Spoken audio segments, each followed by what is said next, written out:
We decided this week to do it on neural tension. So for those of you who haven't seen our other Facebook Lives, we've done it on foot progressions, thorax and the breath, and last week was knee, which was really interesting. And they all were interesting. So this week we decided to talk about neural tension. And it's a sort of a black box term, I think. It's all about the nervous system in the end, I think. But in particular with people who have neural sensitivity or adverse neural tension, or there's something in their system that doesn't like to be lengthened, and so they react with quote unquote neural tension. So I will just give you an example of a patient of mine who I believe has, we've talked about her on the podcast, but one of the I guess the characteristics of people who I believe have a very heightened system is their inability to tolerate length. So for example, if they do like a down dog and they're fully dorsiflexed, heads drop, they're not happy. They're not happy. And this one girl, she has a hip issue, and I was working on her, her diaphragm and in her rib cage. All of a sudden, and she's in supine on the table, her right foot's inverting. And in how I've learned this whole system and this whole concept of neural tension, something that I was doing, I was trying to lengthen her in her diaphragm and her rib cage, and her right foot decided it didn't like it, or her whole system, and her body just said, I'm going to turn my foot in because I need to shorten something to take up the length in the system. Does that make sense? So I think that positions that require a greater neural mobility, like a down dog, for example, are hard for people who have those, dare I say, dural, drivers or dural issues. They don't like, systems don't like length. So with her, she's inverting her foot. So I'm going to stop there and let me know. I just wanted to open up the conversation. If anybody has any questions, feel free to comment.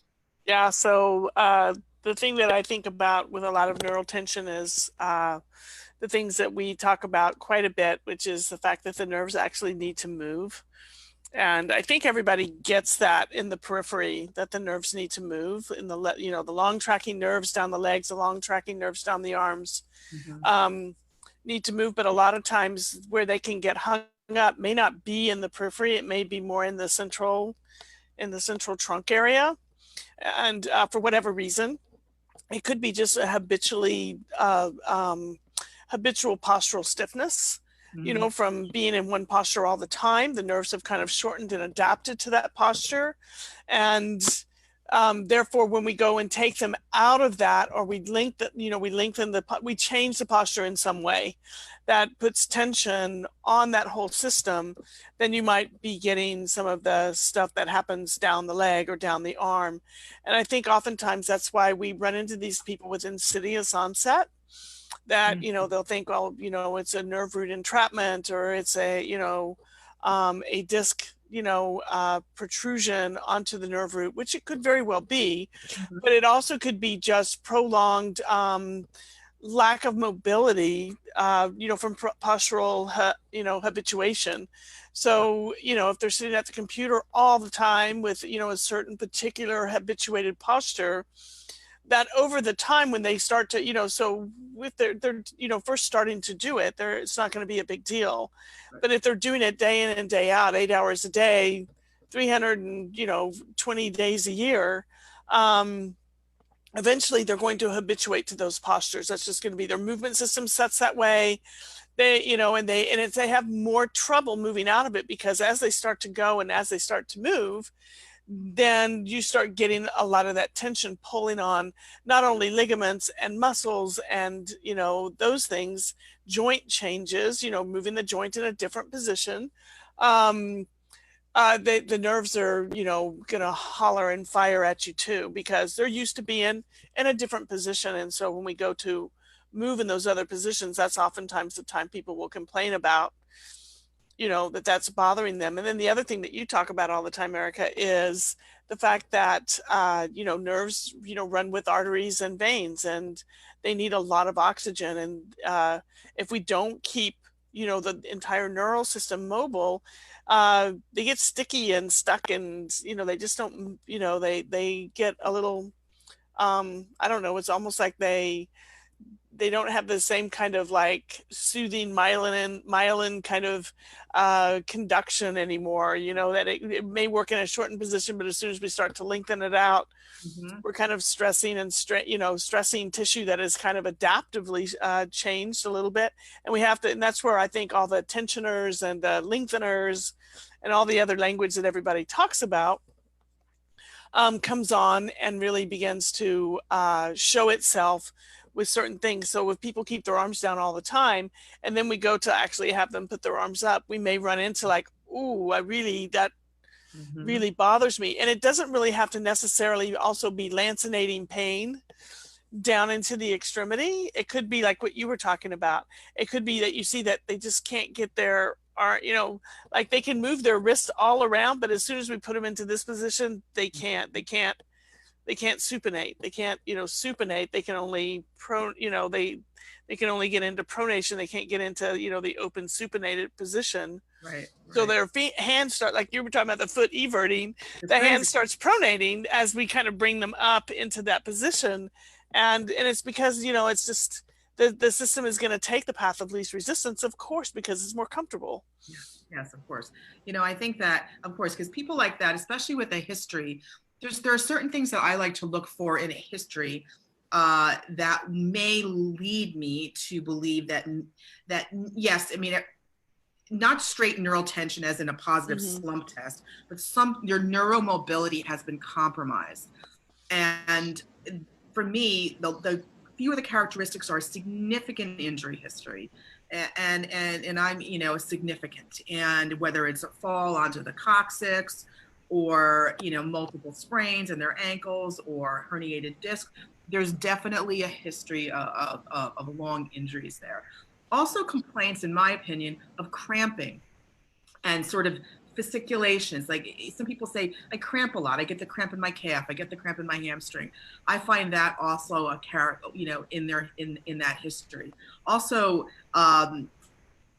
pain, not so much pain, but paresthesias that don't necessarily fit that radicular pattern that you would see with an acute disc where it's down the side of their leg into the calf. These are paresthesias everywhere. Also pain in multiple body parts. For example, recently I had a guy, I was doing it virtually.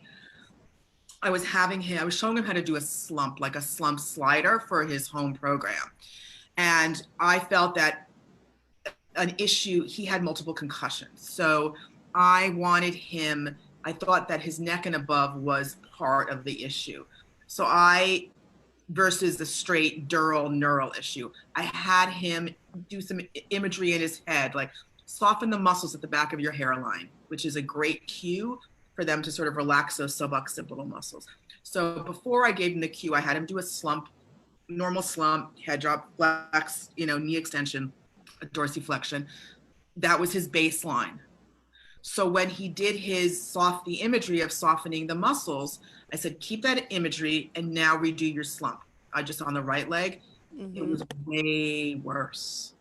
And I had him repeat it twice because I was like, I wasn't there physically and it was way worse. So based on that, I said, well, jeepers, I don't particularly think the neck is that, he's making, if I were in the clinic and I started to work on his mobility in his neck and do some work there manually, I would make that neural tension much worse based on what I just saw, that little piece, right?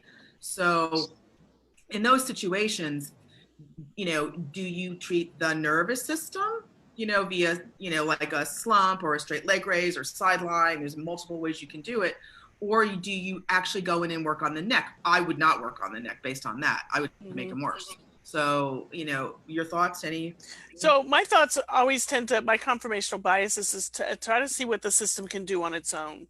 Yeah. So especially when it gets a little complex like that, I like to get the system moving in some other ways, so rather than taking them into the direction to where they're symptomatic or they're not able to overcome or re-coordinate or shift or do whatever it is, they're just not accessing that particular, movement pattern. My bias is to go and try to find movement patterns that they can access. and see if we can't get those moving more, and then go back and see what happens to that one. Yeah. And, you know, and oftentimes we've talked about this on the podcast a lot. Yeah. Oftentimes when we go and do that, even indirectly, you're talking about the head and neck. My thing would be, let me see what I can do from the bottom up. Yep. Let me see what I can free up from the bottom up. So that would be somebody I would perhaps lay down on their back and have them put some straps around their feet, you know, both feet together, and bend their knees up and just kind of work on, you know, straightening those knees up and down, and maybe going side to side and turning the feet, really winding the system up from below to see if it might help begin to, like, you know, just, it's a novel input to the system. I wish we could say, we know this does this because it does this to that, and we don't know that. Right. But I do know that when we do these kinds of things, and then you go back and retest them, and they're able to access that motion better, you know, there's definitely something in the nervous system that's changing. We just don't know what it is. Right. And, you know, so to me, it's like, well, if, you know, it makes sense that if we can get the system moving in some other parts, that begins to be a novel input to that system, and maybe kind of changes the movement pattern that they already have kind of laid down following that accident or injury, rather than just going into the area that's already sensitized from an injury that they may be protecting against. You know, it's kind of like going around the side door or the back door and kind of knocking gently at that to see if you can kind of get that system to respond there, rather than, hey, let's slam open the front door every time trying to open this. I don't know if we did a podcast about this or not, but I had a gentleman who was having trouble with a particular yoga pose, pigeon, for those of you who know yoga, but apparently that's a lot of flexion, external rotation, abduction of the hip, you know, the leg crossed up underneath the body. And he just felt like his hips were continually a problem and super tight all the time. And, you know, when you get into that position, there's some lumbar flexion that's, you know, because you're flexing over the leg as you lay down prone, you know, and trying to kind of just, and, you know, he was thinking that it was because he can't stretch out the leg that's long. It was the other leg, or he can't get over it. He really was having difficulty with that, and that was really bugging him. And he wanted me to take a look at him and see what we could figure out. And I know a lot of people are thinking, well, you know, just get in and mobilize the hip, then make it work a little bit better. And that makes sense, but he was already doing that. Right. That particular position over and over again was kind of a joint mobilization, but it just wasn't making, I mean, how many times has he tried to do this position? He does joke every day. Yep. And it wasn't getting any different. And he was kind of like, besides modifications, I know I can slide a folded blanket up underneath my pelvis, and it's a little bit easier to gain the motion, or, you know, to not feel so tight or uncomfortable in it. What else can I do? So I just kind of took a look at him and took a look at his back, and I thought, I wonder what would happen if we got the back moving differently. So I could tell when he was moving around and stuff, he just wasn't, you know, it was uncomfortable for him to gain a lot of back extension. You know, and he, you know, he could bend over pretty easily, so he could touch his toes. You know, he could move pretty well, but it was just that particular position that he couldn't do. So I just started thinking about, what can we do with arms? What can we do with the back? What can we do to kind of, you know, get things going a little bit differently? And so I just basically took him through kind of a bit of a McKinsey, I shouldn't call it a McKinsey protocol because I'm not McKinsey certified, but I took him through a positional, repetitive positional program just real quickly. I had him start by just laying on his tummy and just doing some, you know, press ups, and leaving his, you know, low back down, you know, so we could get some work through the arms and the upper trunk, and just trying to gain some, just to see what would happen. Yep. And so we did those a few times, and then he got back down on the floor and repeated the position, and it started getting better. So we just kept doing that, and he got better and better and better and better. And what he finally decided was, he goes, I've been going about this all the wrong way. I've been trying to do more and more of trying to bend over to get this position, rather than trying to take it into an extension. And this guy, when you know, and I should track back 1 second. One test that I did do was a femoral nerve tension test. Yeah. I just kind of basically did that Eli's test just to see what the resistance was there. Eli's test: on your tummy, bend the knee up, raise the knee up, you know, bend the knee back, raise the knee up. You know, if it's a tension test, you should feel it in the front of the quads. I mean, he said, yeah, my quads are tight. It wasn't anything lancinating. It wasn't all of this stuff, but you know, it wasn't like he was lacking a ton of hip extension either. It just, for whatever reason, the position that he's in all day long is sitting. But he is a mover. He does yoga, he does racquetball, he does all kinds of other stuff. And so it was interesting to kind of just take it out of that whole flexion type of piece and forget that we actually have a whole bunch of nerves that run down the front of the body too. Yeah. And for him, one of the things, where he was getting hung up to me was not on the side where his hip couldn't flex, externally rotate, abduct, you know, do that kind of cross up underneath his body thing.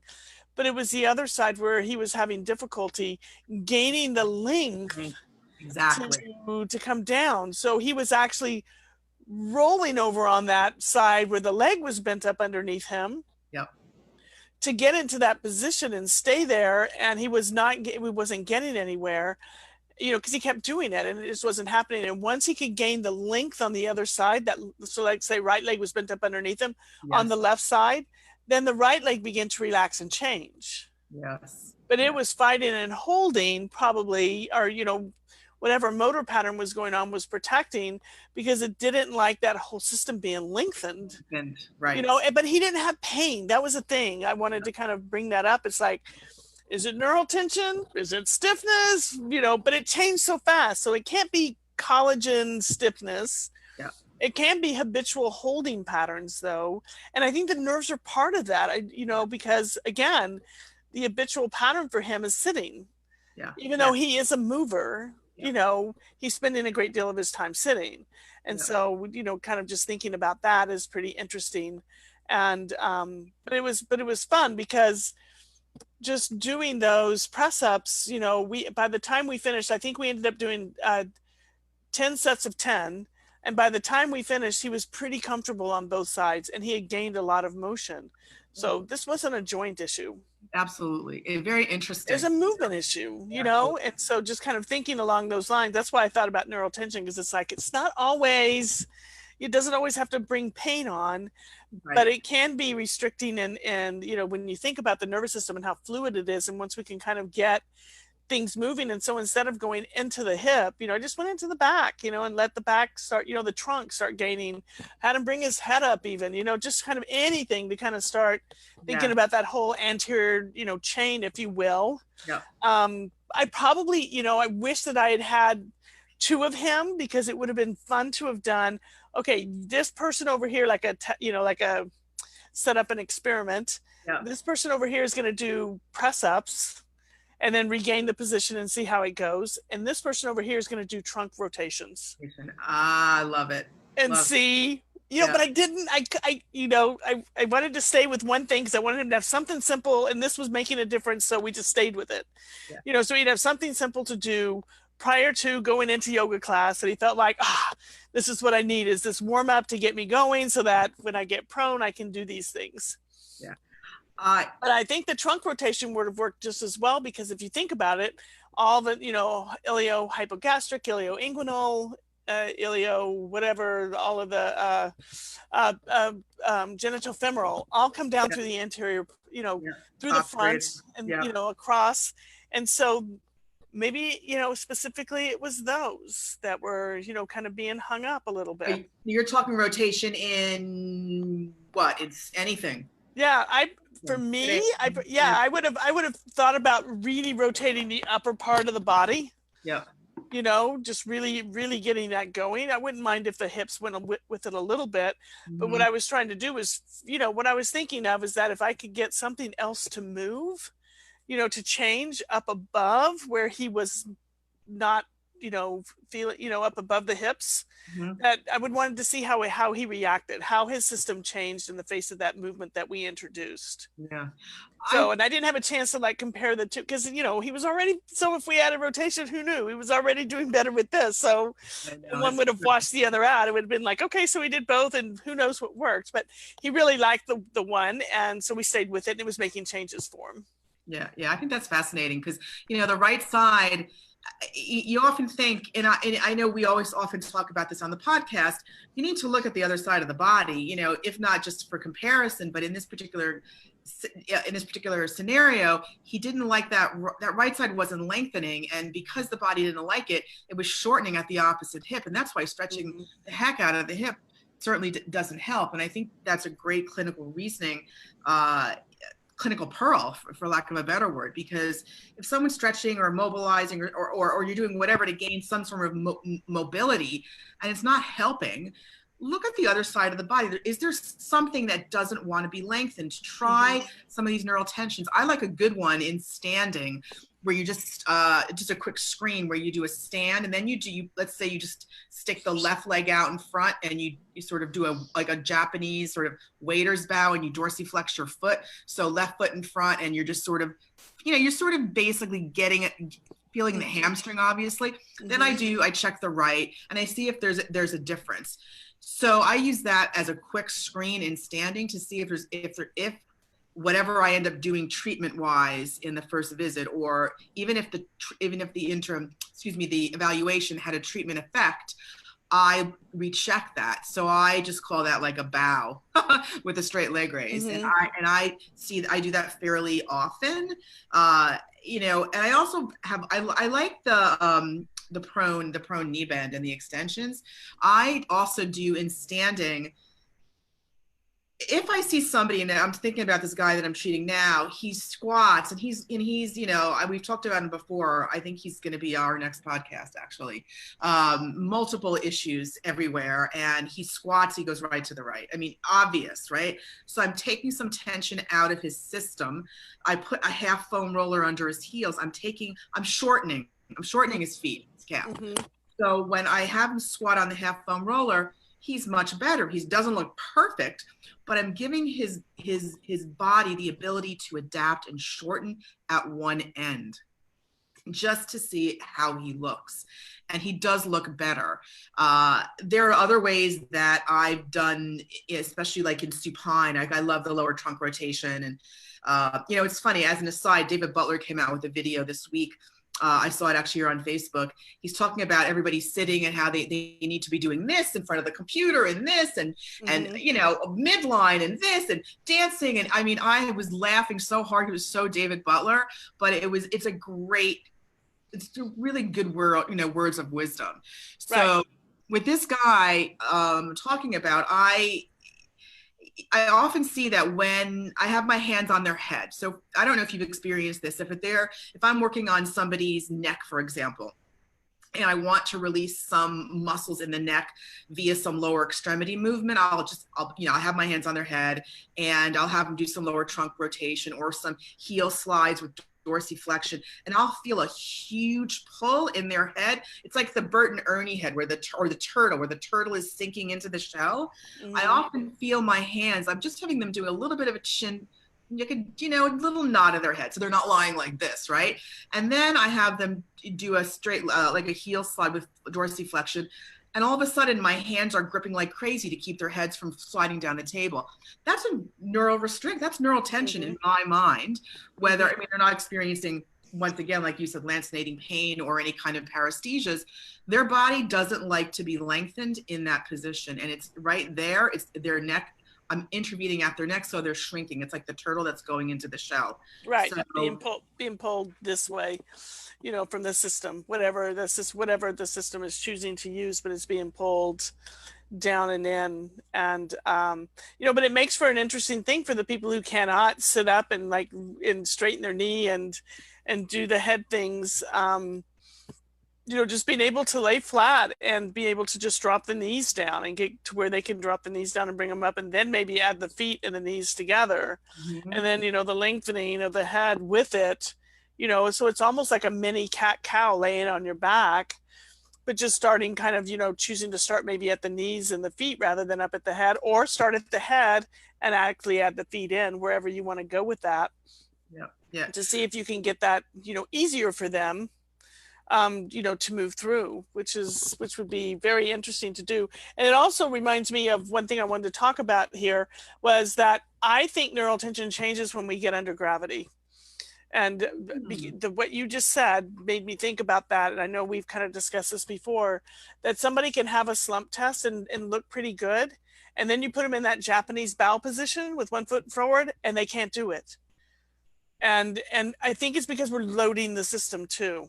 So maybe they can passively work on getting that foot back, but when their body weight comes down on it into that dorsiflexion, one behind them, and they're adding the body weight coming for, leaning down and really, tensioning that system in that way. I think that has a lot to do with it. I think sometimes we miss it because we don't look at it in those ways under gravity or under compression.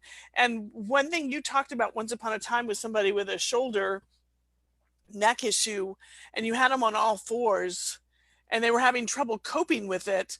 Yeah. Until you reached underneath them and just kind of like lifted their pectoralis up. Basically what you did was unweight their brachial plexus.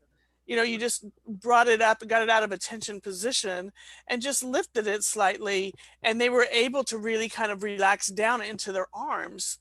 And we were talking about that. I think I remember on the podcast saying exactly like you found a neural tension problem in their upper quarter for sure. But this was one of the things with this person was that they had some good movement, but it was when they got into like arms on, on the floor, those kinds of things really bothered them. Yeah. And that was when, when the body added, weight bearing onto it, it became too much for the system to really be able to, the extra passive pressure was more than that, system could handle. Yeah. And I think that's important too. Yeah. I mean, I think that in school that we've all learned over the years, testing for slump and straight leg raise for herniations and things like that. I routinely test the slump and that Japanese bow with or without any history of disc or paresthesias. I do routinely do that.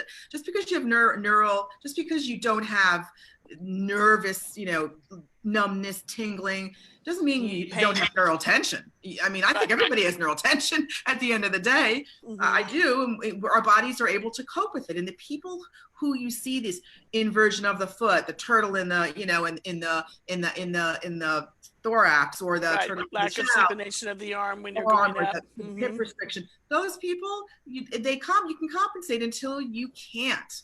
And then you have to think about with their history, they just don't like to be lengthened. And I will tell you, a lot of times you can pick them out from their history.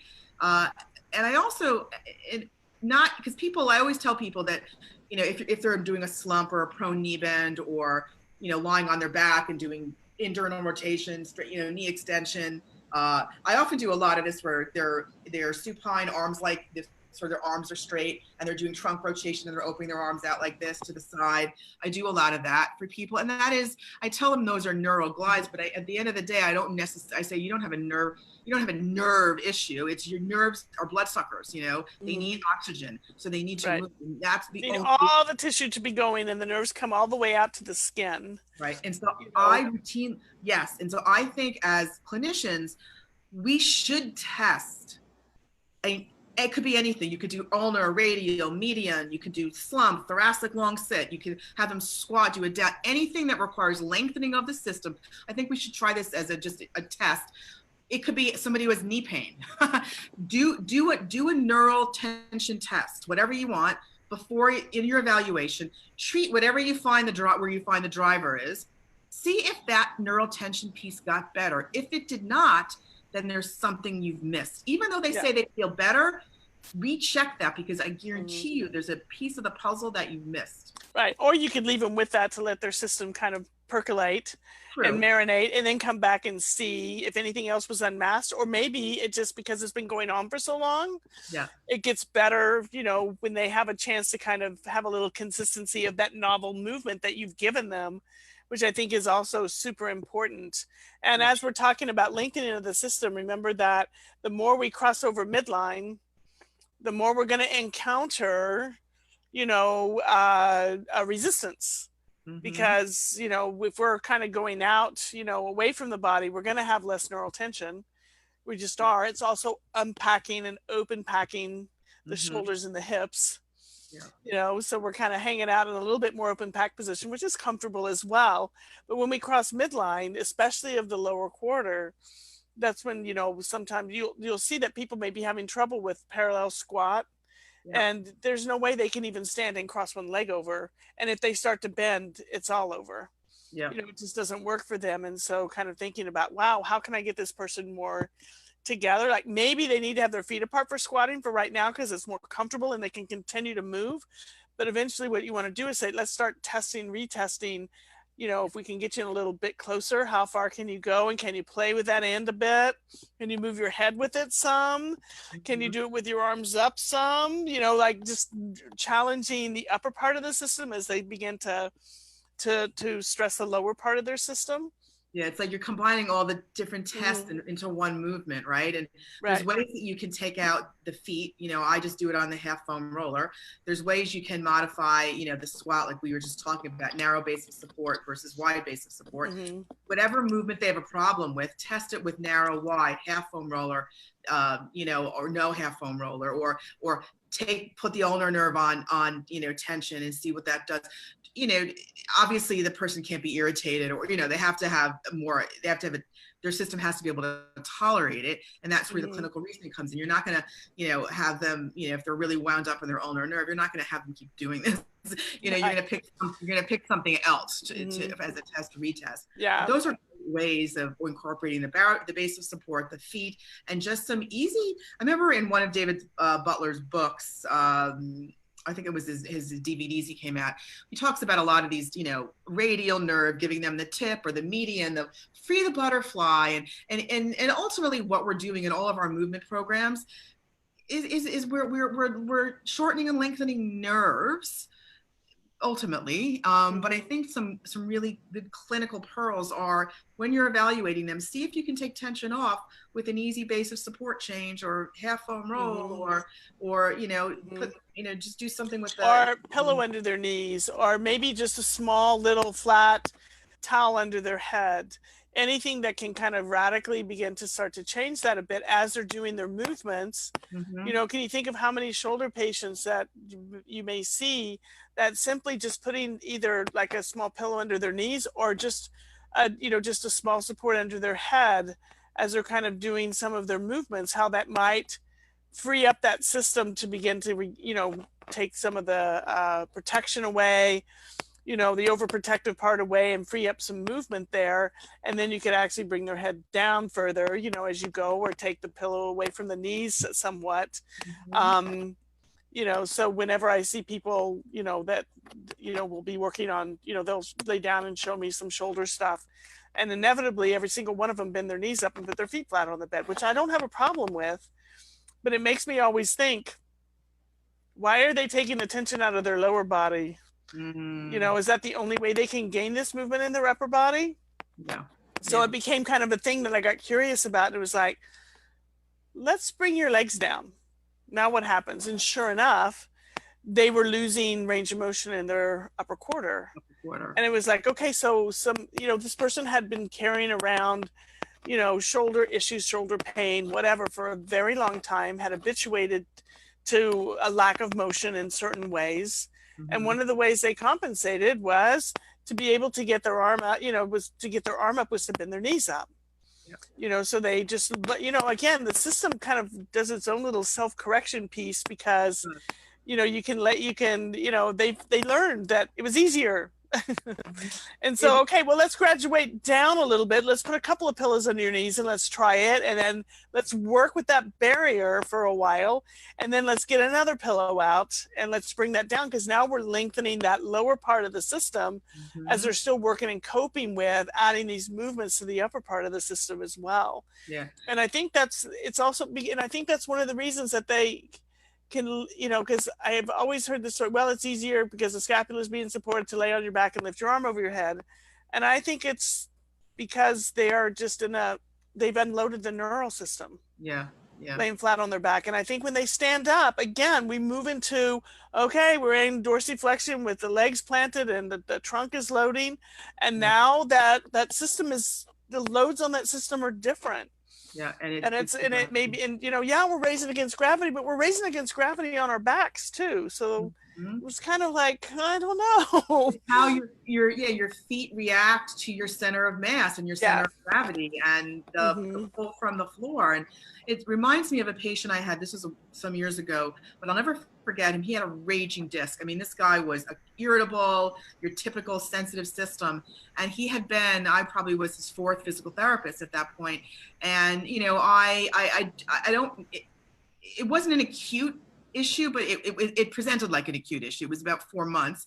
So I did do a little bit of a slump, not a lot. I don't like to sort of do it with those types of symptoms initially, but I did a straight leg raise, and it was just, crazy positive. So I had him do a squat just onto the floor and, on a wall squat, and his head was doing some weird things. So I got him in supine with his knees bent over like a pillows, like you said. And I was just doing some things with his neck. And I felt just, this comes with clinical experience and just seeing a clinical pattern. I literally had him with the two pillows underneath his knees, just straighten one leg out, just very small knee extension. And I felt this huge pull on his neck. To make a long story short, I ended up treating this guy's neck and restoring mobility, doing some movement with this lower quarter offloaded, and then progressing to load some trunk rotation. But I really worked on some neck mobility, and because that's where he lost options in his neck when I saw him. He may have had scarring in his lumbar spine down, but I was the fourth person he saw. So by the time he got to me, he had developed compensations, and his neck lost the ability to adapt to the lengthening system. So I did a lot of that pillows under the knees. And I think that people, even if you're the first person they see and they're that flared up, you need to sort of take tension out of their system. Yeah, how can we unweight the system a bit so that it can begin to heal, change, and cope a little bit, right? And gain some movement rather than forcing it into positions that it just, for whatever reason the brain may be protecting against, or it just may be something that they haven't thought about, or they just have habituated in another way, and so they've kind of lost that movement pattern strategy. And we need to kind of begin to, as Corey Blinkenstaff would say, find the edge. And find where they can actually move, let them explore that, rather than, if you can't move here, never move here. Yeah. But where can you move here that's comfortable? Because then as that edge will start to change, but maybe not just going straight out here. Oh, I can't do it, so I won't go that way anymore. And we've all had patients and helping our clients do that. Yeah. And we've all had patients where movement makes them feel better. And why does it make them feel better? Who knows? Lengthening your nervous system. Who knows? Whatever. Yeah. It makes you feel better. That it works. Exactly. Doesn't your joint all of a sudden didn't get unstuck. Your nervous system adapted, and that's the beauty of it all. So, do we have any questions or anything? I'm actually able to see Facebook this week, but I don't see anybody. Annie's here. There's been a couple of other people in and out. Thanks for joining us, everybody. But no questions right now. If you're listening to this later, feel free to drop in and add some comments. We'd love to talk to you. And we will see you, soon in another podcast. Yes. So, and probably next week on Facebook Live again. Yes. Anybody has any, anything you want to talk about? Please write post in the group. We would really appreciate it. Yeah. Bye, everybody. Okay, bye. Bye.